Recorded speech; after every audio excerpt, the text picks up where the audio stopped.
Hello, I'm Sayonjita. Today I'm making Keema Masala or a mincemeat curry. For me, particularly as a cook, this is one of those perfect dishes.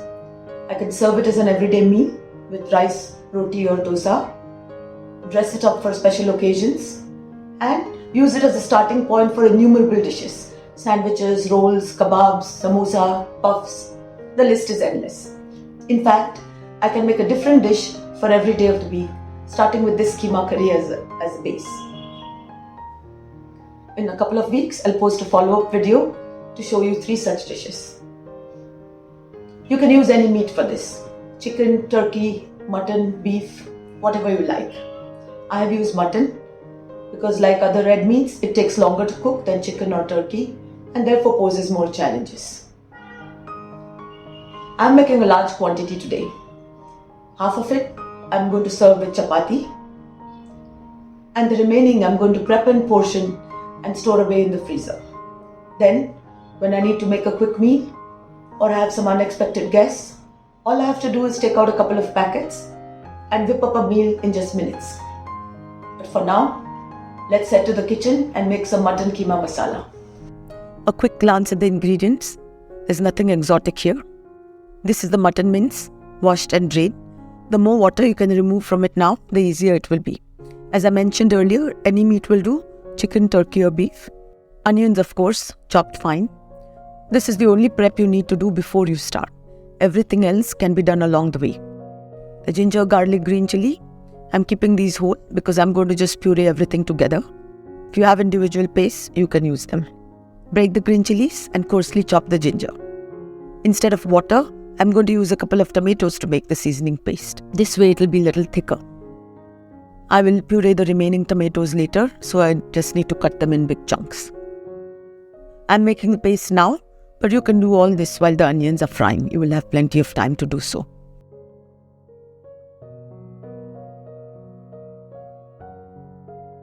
Here are the coriander and mint leaves. They just need to be chopped coarsely. Besides these, we just need the standard dry seasonings: turmeric, chili powder, coriander powder, cumin powder and garam masala, and oil or ghee. The first step, as usual, is to make a gravy base. Put a kadai or pan to heat. I'm using a wide pan today because I have a lot of meat and a lot of onions to fry, since I'm going to be making a gravy. So the wider pan will be a little quicker. As always, we start by frying the onions. The pan is hot. Add the oil.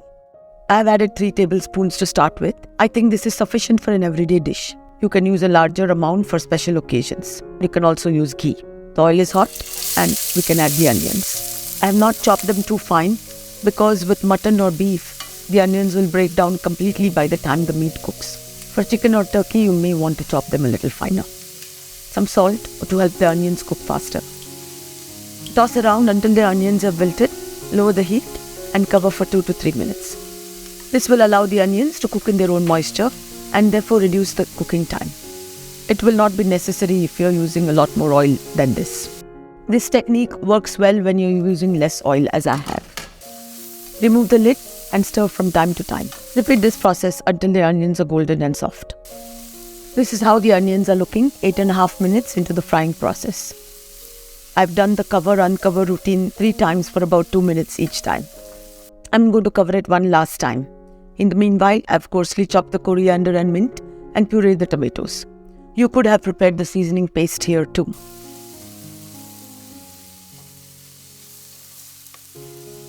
The onions are almost done. They have reduced considerably, as you can see, and browned. The whole process took about 12 minutes. Now we can add the seasoning paste. It's a bit coarse because I did not add any water while processing it. But that's fine. It will also cook nicely by the time we are done. Toss for a minute or 2 to allow the rawness to disappear, and then we can add the dry seasonings. I've increased the heat now. After making the gravy base and braising the meat, I'm going to slow cook the keema until it gets soft and tender. This is definitely what you should do for chicken and turkey meat. For the red meats, however, you may want to pressure cook them instead of slow cooking, as I did. It will not necessarily save time, but will need less monitoring.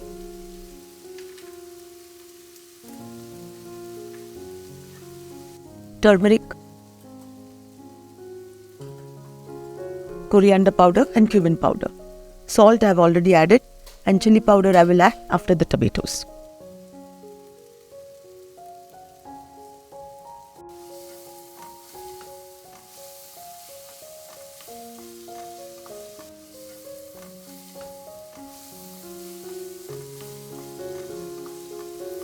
In goes the tomato puree.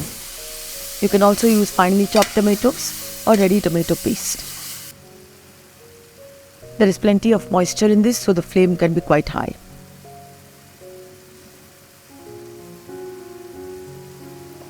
I am only adding the mild Kashmiri chili powder, so the quantity is quite large.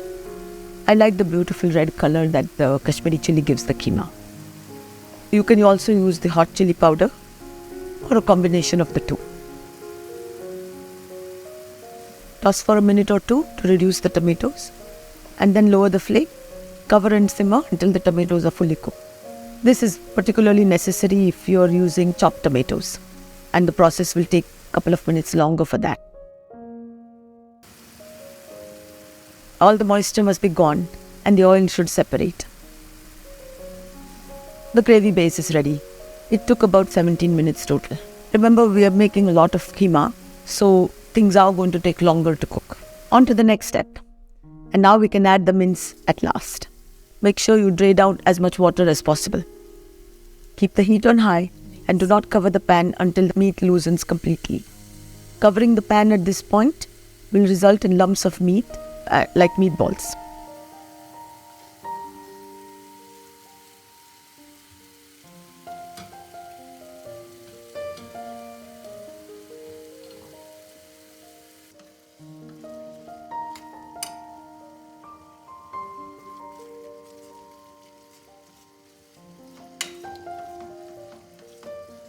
This is also a good time to add peas or potatoes if you would like to.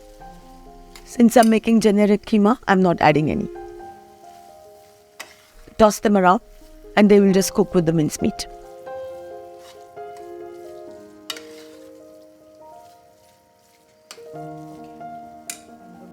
As you can see, the meat has now separated and is no longer lumpy.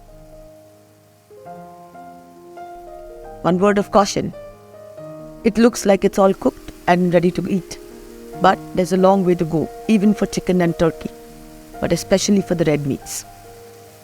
It's been about 7 minutes since we added it. Now we can cover it and allow it to cook on low heat. Before that, I'm going to add the coriander and mint leaves.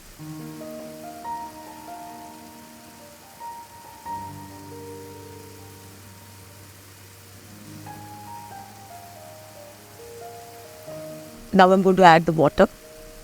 We may need to add more later, but for now I think this is fine. Chicken and turkey need only about 20 minutes to cook, so the moisture in there might be sufficient and you may not need to add any water unless it dries out.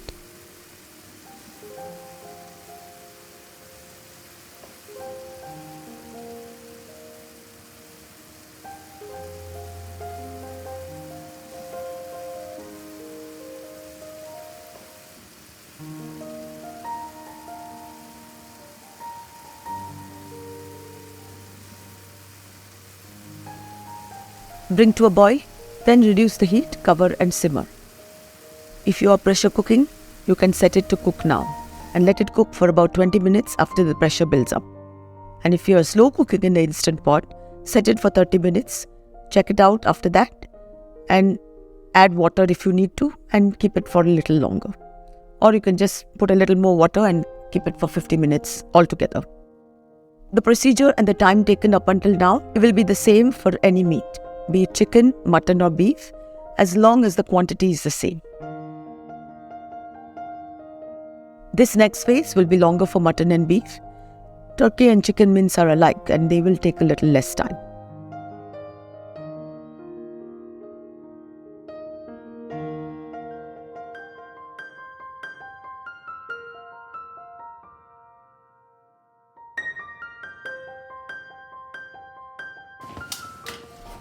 Seven minutes later, the keema is bubbling furiously,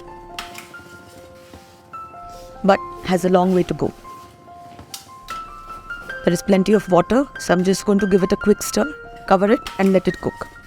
I'll show you how it looks from time to time. This will be the routine until the meat is nice and soft. The meat has been cooking for 15 minutes now, and I have not added any water so far. As you can see, the onions and tomatoes are disappearing. The chicken will be almost cooked.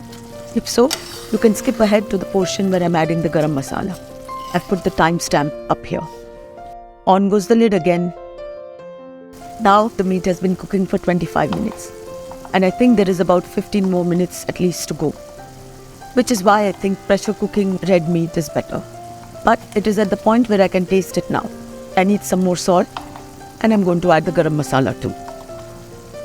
You can add in chili or anything if you need to. While it's cooking, I've started making my chapatis. They are the folded kind, so they'll keep quite well until I serve in about an hour.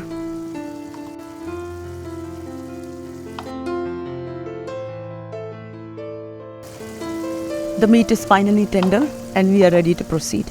It's taken about 45 minutes. Check out some of the meat. It should be soft and not chewy. If it's chewy, it needs to be cooked a little longer. But first I think I need a little more garam masala.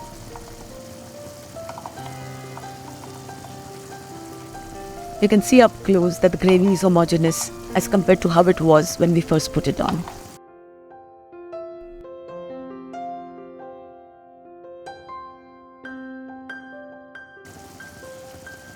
I'm going to take half of this and put it in the kadhai and put it on a low flame for making the gravy. And the remaining I'm going to leave in this pan to dry out further. I'm just taking out whatever excess liquid is in the dry portion and putting it in the gravy. The quantity of water you add to the gravy depends on how loose you want it to be. I want it for chapati, so I think half a cup is just fine. If you want to eat it with rice or pav, you can add a little more. Now all I have to do is put it on the back burner to simmer. This burner is too big for a kadai of this size. Back to the pan to evaporate the liquid from the dry keema. Stir it on and off, making sure it doesn't burn. I've just transferred my gravy to a serving bowl, and now you can see the difference between the two, the dry keema and the gravy.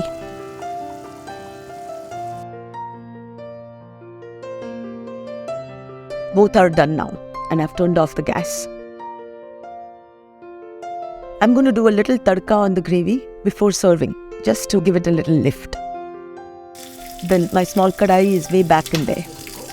I've garnished the keema gravy in the meanwhile with fresh coriander. Pour the tadka on the gravy and it's ready to go to the table. The last thing I need to do is pack away the dry keema. I'm just transferring it to another bowl first. And I'm going to keep about a cup aside because I want to serve it with dosa later this evening. I'm going to make packets of approximately a cup of keema. You can see how dry and compact it is. I have 3 packets and I'm going to put them in the silicone bag and off to the freezer it goes. That's it for Keema Masala. I'm going to serve it 2 ways, with roti and radish kachumbar, and filled in the dosa with chutneys and sambar.